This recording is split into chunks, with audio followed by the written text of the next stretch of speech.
10 फरवरी 2022। Felicity S नाम का एक जहाज़ एमिडन जर्मनी से लोडिंग करके अपनी डेस्टिनेशन डेविसविल रोड्स आइलैंड के लिए रवाना होता है। इस जहाज़ के वेरियस डायमेंशंस आपको आपकी स्क्रीन पर दिख रहे होंगे। फेलिसिटी एस एक रोरो शिप है, जिसका मतलब होता है roll on roll of cargo ship. अब आपकी जानकारी के लिए मैं बता दूं कि मैं भी एक कार कैरियर या roll on roll of cargo ship पे काम करता हूं और इसीलिए इस जहाज़ की विभिन्न गतिविधियों को मैं अच्छे से समझता हूं।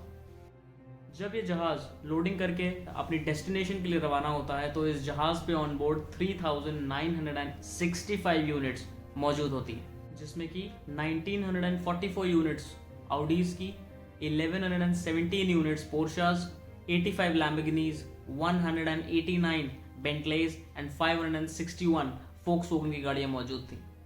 इसके अलावा भी शिप पे उस वक्त कई pre owned cars, trucks and tractors मौजूद थे।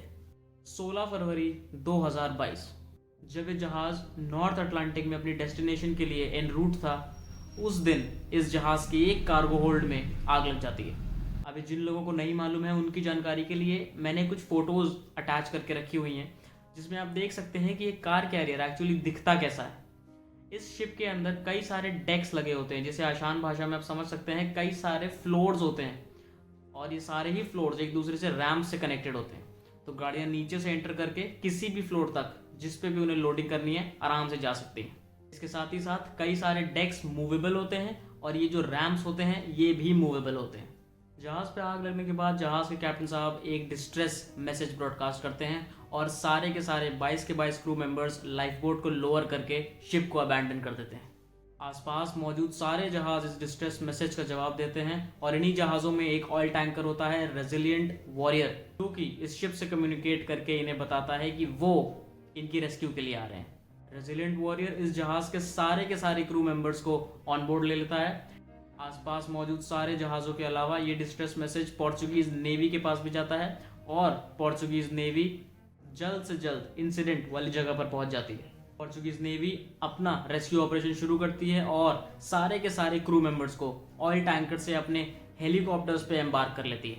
अभी जिस जगह पर इस जहाज़ में आग लगी थी वो जगह टेरिकोरस आइलैंड्स, जो कि अजोर्स में है, उससे तकरीबन 320 किलोमीटर या 200 नॉटिकल माइल्स दूर था। अजोरियन हार्बर मास्टर ने एक स्टेटमेंट दिया था जिसमें उन्होंने इस जहाज़ पर लगने वाली आग का रीज़न बताया था। उन्होंने बताया कि जो भी इलेक्ट्रिक गाड़ियाँ इस जहाज़ पर जा रही थी उसमें लगी हुई लिथियम आयन बैटरीज इग्नाइट हो गई थी और उस वजह से ही इस जहाज़ में आग लगी थी। अभी इस बात को आज तक साबित नहीं किया गया है कि इस जहाज़ पर लगने वाली आग इसी रीज़न की वजह से थी, पर जितने भी पॉसिबल इन्वेस्टिगेशन से हमें पता चल पाया वो यही था।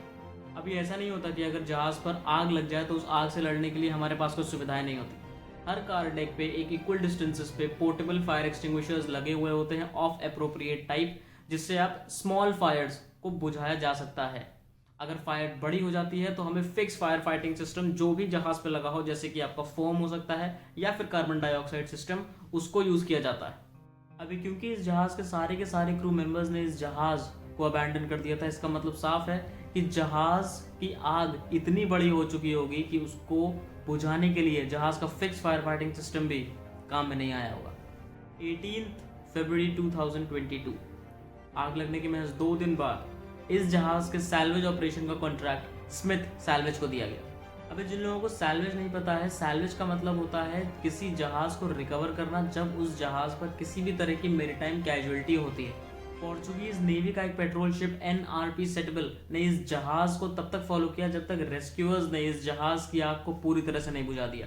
अभी इस इंसिडेंट में होने वाले टोटल खर्चे का अनुमान करीब $400 मिलियन के आसपास लगाया जा रहा है। तो इसको और अच्छे से समझने के लिए और आपकी जानकारी के लिए, जहाज़ जब अपनी सर्विस कंडीशन में होता है तो केवल उस जहाज़ के ओनर्स ही रोल में नहीं होते हैं, कई सारी और पार्टीज होती हैं जिन्हें हम स्टेक होल्डर्स बोल सकते हैं, वो रोल में आ जाती हैं। फॉर एग्जाम्पल इस जहाज़ के managers, charters, insurance parties etcetera.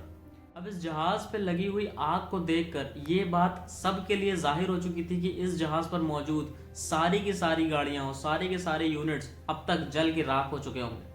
मगर कुछ अनुमान ऐसे भी लगाए जा रहे थे कि शायद कुछ कार डेक्स ऐसे हों, कुछ कार्गो होल्ड्स ऐसे हों जहां तक आग ना पहुंची हो। बिकॉज जैसे कि मैंने बताया, कार डेक्स में अलग अलग तरह के डेक्स बने होते हैं और ये अलग अलग तरह के डेक्स भी एक पर्टिकुलर डेक पे जाके सेपरेट किए जाते हैं वाया जोन्स। एक जोन अलग होता है, एक जोन अलग होता है, और ये जोन पूरी तरह से water tight and air tight होता है। तो ऐसा भी अनुमान लगाया जा रहा था कि शायद कुछ डेक्स में आग ना पहुंची हो और वहां की यूनिट्स, वहां की गाड़ियां बची हुई हैं। और इसीलिए जो जहाज के ओनर्स थे और चार्टर्स थे वो प्रेशर बनाने लगे कि इस जहाज को कम से कम टो करके किसी ऐसी जगह पर लाया जा सके जहां से जो गाड़ियां अभी तक नहीं जली हैं या जिनमें डैमेज नहीं हुआ है, कम से कम उन्हें तो रिकवर कर ही लिया जाए। ये दबाव उन ब्रांड्स की तरफ से भी आने लगा जिनकी गाड़ियां, जिनकी यूनिट्स उस वक्त उस जहाज पे मौजूद थी। जैसे कि आपकी जो पोर्शास हैं, 1117 कार्स में से मोर देन 70% गाड़ियां कस्टम गाड़ियां थी।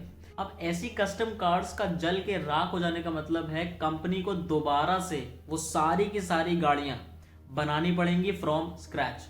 सिमिलरली लैम्बोर्गिनी की जो 85 यूनिट्स उस वक्त उस जहाज पे मौजूद थी, उसमें कुछ एवेंटेडोर्स ऐसी थी जो कि लास्ट प्रोड्यूस्ड एवेंटेडोर्स थी।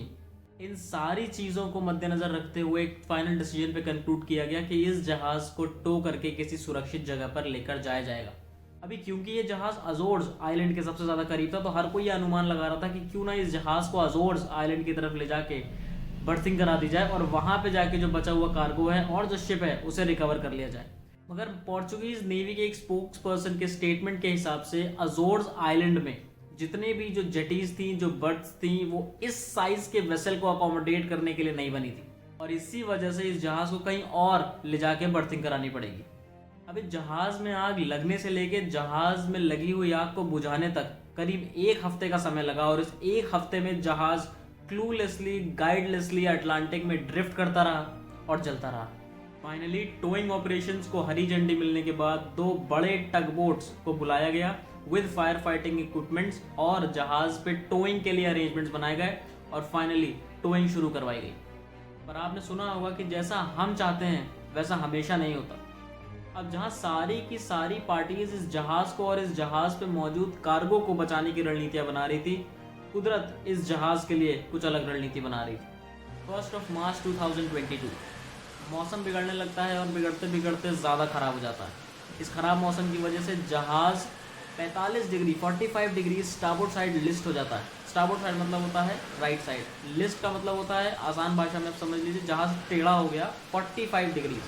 अंत तक आते आते और सारी कोशिशों के बाद भी जहाज़ अपनी स्टेबिलिटी से हाथ धो बैठता है। सुबह करीब 9 बजे फेलिसिटी एस अटलांटिक महासागर की गहराइयों में समा जाता है। सबसे अच्छी बात इस पूरे एक्सीडेंट में ये थी कि भले ही वो जहाज़ का क्रू हो या फिर वो सैल्वेज ऑपरेशन के जो रेस्क्यूअर्स हैं वो हों या फिर पोर्चुगीज नेवी के लोग वाइल मेकिंग टोइंग अरेंजमेंट्स और डूइंग रेस्क्यू ऑपरेशंस, कोई भी जान मान की हानि इस पूरे एक्सीडेंट में नहीं हुई। कार कैरियर में आग एक बड़ा इशू होता है और इसीलिए हर वॉच के बाद जब 4 घंटे की एक ऑफिसर की वॉच खत्म होती है, ड्यूटी एवी और ऑफिसर फायर राउंड्स के लिए जाते हैं और ये मैंडेटरी होता है। और खासकर अगर आप सेकेंड हैंड यूनिट्स कैरी कर रहे हैं तब हर 2 घंटे में ड्यूटी एवी और हर वॉच के बाद ड्यूटी एवी और ऑफिसर ऑन द वॉच जाता है जो कि फायर राउंड्स लेता है। With this, if you guys like the video, do give it a thumbs up, and if you're new to the channel, please subscribe. Till then, it's me signing off. You guys take care. Bye.